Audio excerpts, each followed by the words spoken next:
Hi, I'm Chloe Learey, Executive Director of the Winston Prouty Center, and welcome to our second edition of Family Matters, the show where we talk about issues of interest to families with young children and to those who are interested in the importance of the early years of a child's life.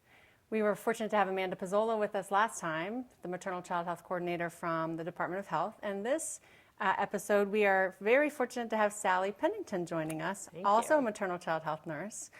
So Amanda talked about the importance of prenatal development, essentially, and why that period is so important. And we decided to just continue along the trajectory of what's next and what's important about the next period. And so giving birth is a big deal, and the postpartum period is a big deal. And so Sally does a lot of work with many families in our community and has many years of experience under her belt. She's also a certified lactation consultant. Correct.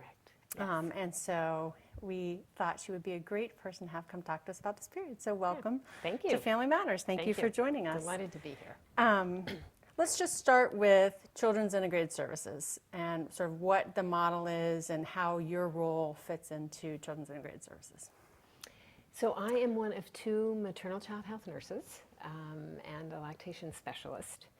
And we work with mothers during pregnancy and also after they have their babies. And we're probably more active after they have their babies. And it's wonderful to be integrated with child development people, with those with expertise in mental health, because we really have to hold the whole picture. And in terms of the postpartum period, we might be already working with the mother during pregnancy, and then she delivers and lets us know that she's had her baby. More often we get referrals directly from the hospital, sometimes the midwives or obstetricians, or more frequently maybe pediatricians. Because a mother's delivered, it's her first baby, she may be experiencing some feeding challenges. And our job is to be right there, and we will call that mother the day after discharge just to check in. We might text, because many of these are young mothers and they respond to texts. And we're kind of in the wings. Many, especially first-time mothers and mothers experiencing any feeding difficulties, want to talk to us and may well want us to come see them. And our first job is really to meet that mother where she is. We don't go in with a checklist of all the things that we might be concerned about or that we might want to talk about. It's really about her and what her issues are. And in the early days, it's feeding. I was going to say, is there a most common reason why someone would call you or refer to you? Yeah, it's challenges with breastfeeding. And breastfeeding support is by no means all we do, but it often is what a mother wants help with. And again, we have to join her. We're there to meet her where she is and offer the support and help that she's asking. And this is an amazing time in a child's life and in a mother's life. A baby is born, but so is a mother, and we don't really talk about that or think about that. But for that mother, that's the big event. And this new baby and this mother, kind of if I was to say we had a goal, because our goal is really to meet the mother where she is, it's really about attachment and bonding. And I think we all know that a mother bonding with her baby and a baby forming a secure, enduring bond is really bottom line stuff. It's really the foundation we want all children to have for optimal growth and development. And that, I think the word attachment gets thrown around a lot, and certainly attachment disorder. Right. So I think there's been a significant increase in awareness about attachment. What is attachment? How would you help people understand what that means? Sure. Well, I think there is a bigger picture here. Anyone who's been pregnant probably is experiencing or remembers being a little flaky, being, a little emotional. And then after you have your baby, people talk about, she's just emotional and she's crying and she can't remember things. And that's because Mother Nature is messing around with our brains. There's a biological imperative, and it's called the survival and the perpetuation of our species. So, and you know, if you remember studying high school biology and you learn different species, that's one of the things you had to memorize about every species. And so for our species, Mother Nature tweaks our brains a little bit so that mothers are bonding with their babies before they deliver. And then after their babies are born, and sometimes this is referred to as right brain dominant, and you know, the right brain is, you know, the emotional, the intuitive, the creative side, and the left brain is where executive functions, planning and organizing, being sharp as a tack. And most mothers say, I'm so not sharp as a tack anymore. But that's Mother Nature's doing, because that mother's attachment and bond to her baby are that baby's ticket to survival. I think it's our mammalian brains, and they don't, you know, and our mammal brains are really old. They don't know we're not in a cave with a lion outside. And so that baby's survival, the survival of this newest member of our species, is completely dependent on this mother's attachment to her baby. Babies are cute. They make us, they make, you know, they warm our hearts. You know, people see babies and they're oohing and eyeing.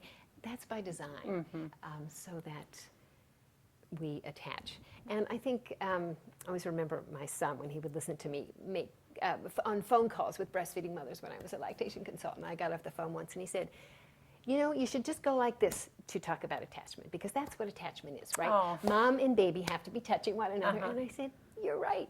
And he said, isn't that what the feeding thing's all about? And, you know, it really is. I mean, breastfeeding, not that mothers in terms of feeding have to do what's right for them, and breastfeeding isn't what's right for every mother. And if we look at it as Mother Nature's plan, we see that their babies, human babies, feed more frequently than any other species, and that is because, cue to feed, because it's that physical attachment. There's also the concept that the first 3 months are the fourth trimester. That, you know, our babies don't come out and stand up and shake off the way we're familiar with some other mammals, that they're really not fully developed as a newborn. And you know, that's a good thing. Could you imagine carrying around a 16-pound baby? Right. That would not be carrying it or getting it out, right? So there is this first 3 months where important neurological and brain development is happening, and babies respond best if they're close to their mothers. Often people say, oh, I just can't put my baby down. Well, that baby is hardwired to want to be with you, and is designed to cue and elicit the response that you pick them up and bring them here. A woman's body has been a baby's habitat for 9 months, and that doesn't just end. They still want to, regardless of feeding method, they still want to be here. They want to be connected. So attachment's really about that physical connection, triggering sort of our internal response, but physical touch, physical connection, that bonding, that's really a critical thing in this postpartum period. Yes, and that every time a mother responds, picks her baby up, that baby is learning that her needs or his needs will be met, that the world's a good place, that he can trust, that he can express a need, that need will be affirmed and responded to. And in that bond, in that experience, you know, day in, day out, over and over again, this enduring bond, this trust gets built. And that, you know, if you think about some of what people have talked about in terms of kids who've had attachment dysregulation, or that they didn't learn that their needs would be met, and so learn to not trust, and so sort of going back to that period. And actually some people talk about not that you can go back to that fourth trimester, I like that language, but that you can recreate some of that attachment even through physical touch. Like, it's okay. Absolutely. So it has its roots way back. It does, yeah. And there is, you know, what they're calling neuroplasticity, that children who, for whatever reason, may not have securely attached in early infancy, that brains are malleable. These children can attach to new caregivers. Neuroplasticity is one of those words that's a I little, know, what does that you're mean? right. Well, so it means that if a baby, for whatever reason, doesn't securely attach to a caregiver in those crucial early months, that they can form a secure and enduring bond with another adult if it's done well, and usually under the guidance of somebody who really knows what they're doing, that they can form that secure bond, and that can inform their positive growth and development versus being the reason why they're not growing and developing. That their brain can keep changing. Their brain can keep changing. Yeah, thank you. Sorry. No, that's, Yeah. I mean, in terms of, and there has been a lot of discussion lately about, 80% of your brain is developed by age 3, right. 90% by age 5. And I think some people have thought of that as sort of, uh-oh, and then you're Then you're it's doomed. done. Right, And so I think you bring up a good point. There are other points of development that there's still hope around changing neural pathways or how your brain is processing that information. And it's so important for parents. Sometimes mothers and fathers and their children get off to a rough start, and it can be because the baby was hospitalized or the mother was hospitalized, or there's substance abuse and residential treatment in the picture. All kinds of things can happen. And it's really about how to move forward, and there are ways to move forward. And what happens, so we talk about trust versus mistrust. It's trusting that, so that baby is trusting that his needs, and we'll just use he and she, it's easier that his needs will be met. But it's, I think more importantly, it's trusting in his interpretation of the world. When people are taking care of babies, I see it time and time again. It can be a grandmother, a father, a mother. They're changing a baby's diaper and they're saying, "Oh, you wet your diaper, we're going to change it." And while the baby doesn't have that receptive language, can't really understand what they're saying, they get the vibe. They're like, "I'm uncomfortable." And somebody's saying, "I get it, you're uncomfortable," and we're doing something about it. And I tell parents when they say, "Oh, my baby's fussy, they won't stop crying," or "They're only happy if I'm holding them," or "This is happening." And, we know that children that are very mellow and that don't demand much, they actually are a little at risk because they're not asking to have their problems solved. Interesting. So that experience, most of us know if we have a problem or an issue that we're upset about or we have some distress about, what feels really good and right is that somebody hears it, sees it, and acknowledges it. And we don't always want them to solve the problem, but to have that acknowledged, it's affirming to us. If somebody ignores or denies or says you shouldn't be upset, it's really not helpful.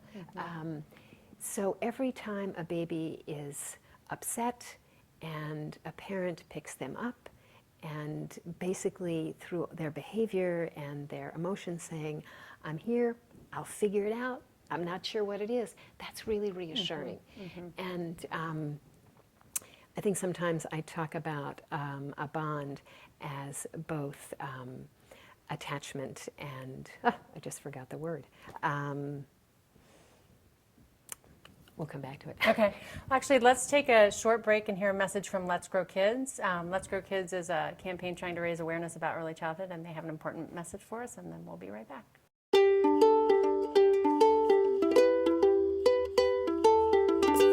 For the youngest among us, playtime is more than just fun. It's learning and development. When we stimulate a child's curiosity and natural desire to connect with others, we help them develop the important skills needed for school, relationships, and life. Join Let's Grow Kids to help all of our children reach their full potential. Learning starts day one.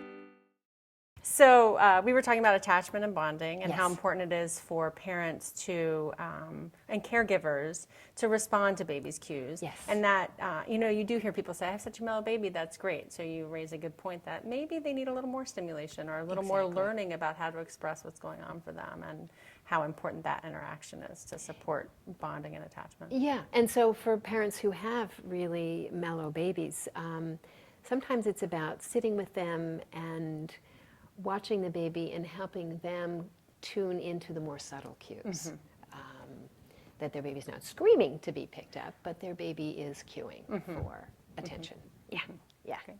So one of the things that must be important in postpartum is what can get in the way of attachment and bonding, and sort of what are the supports and things. And that was a positive example of maybe there's subtle cues in helping parents get subtle cues, but there are probably some bigger, harder things that you help families sort of encounter. So what are some of those? Some of the things that make areas that make it hard. Harder for mothers to attach.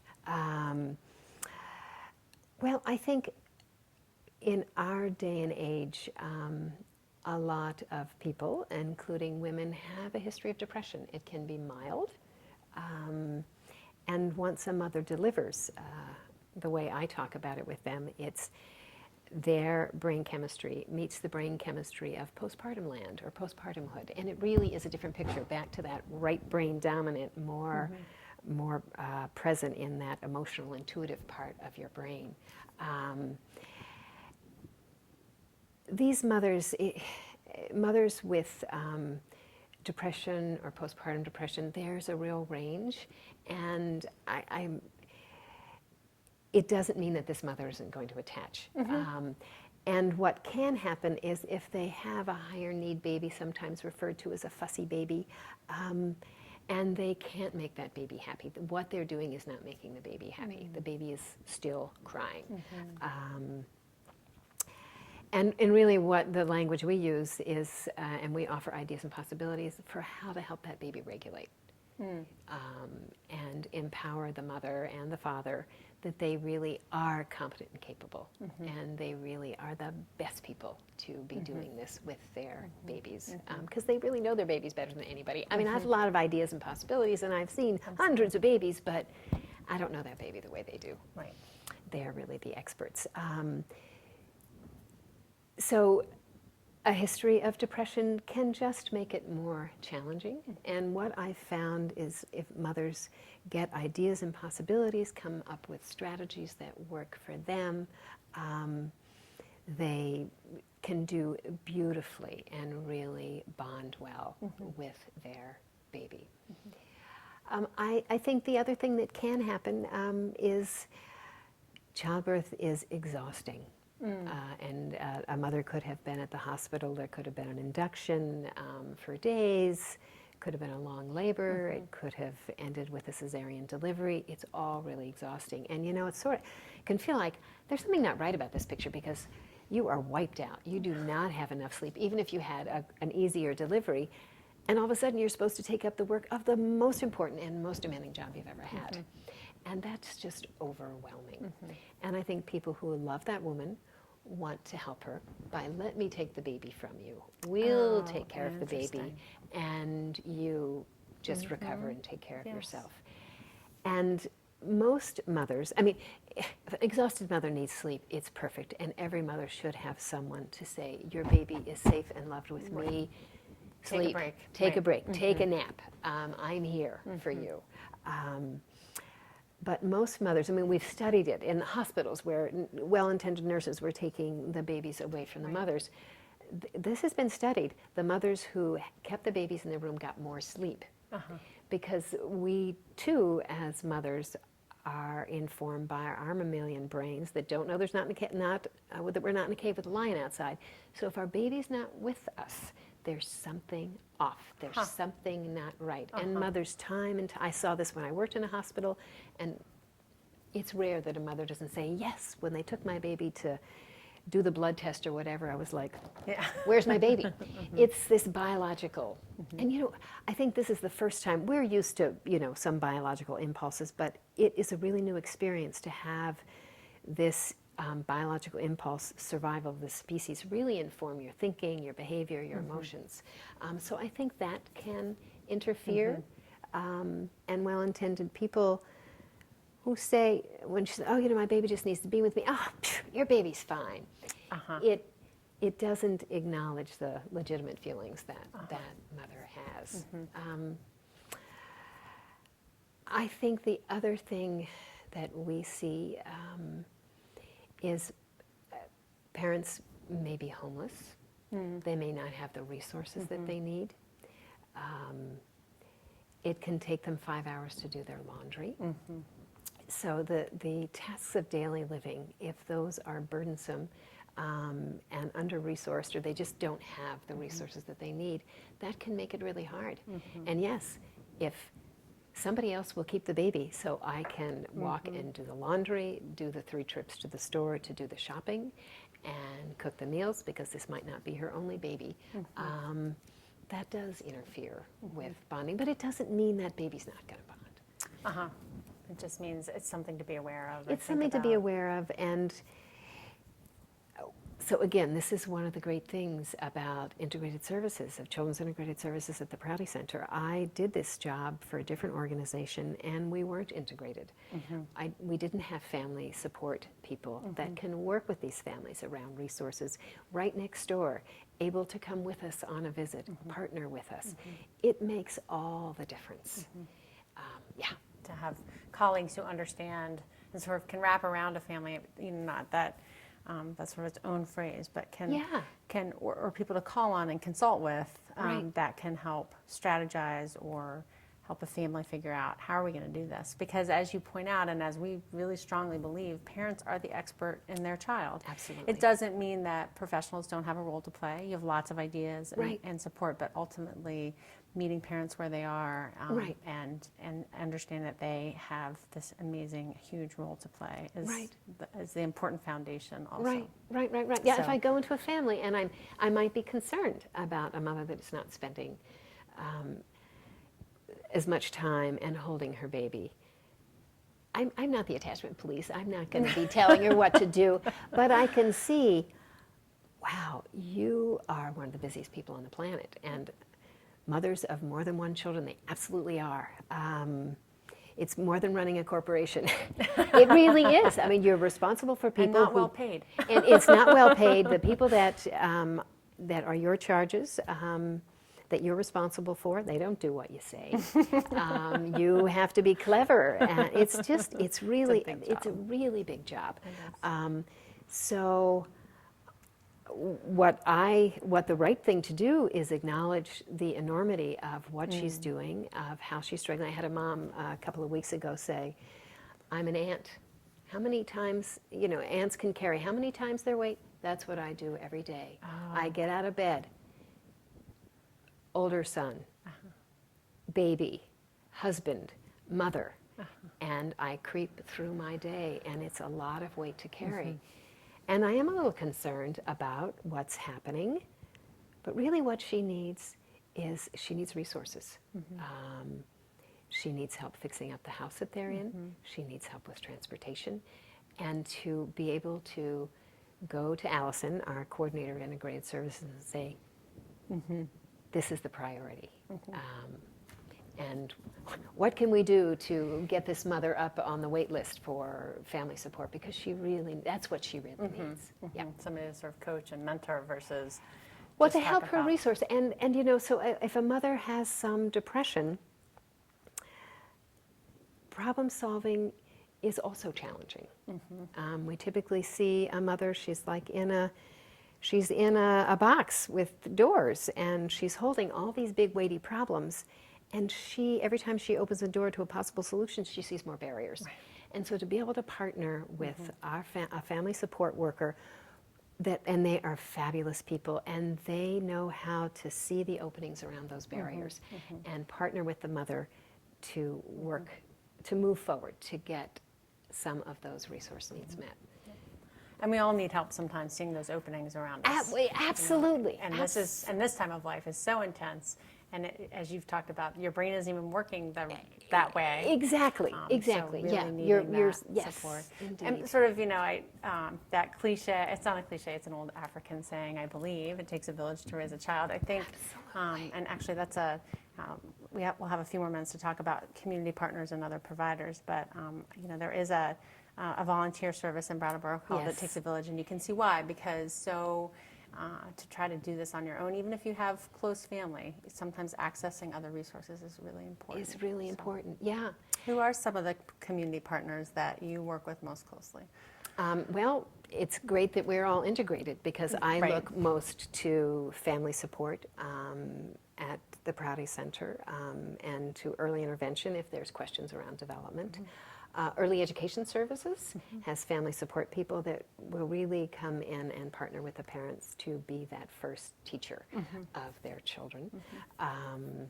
Area therapists, it takes a village. Pediatricians, midwives, youth services, WIC, Amanda.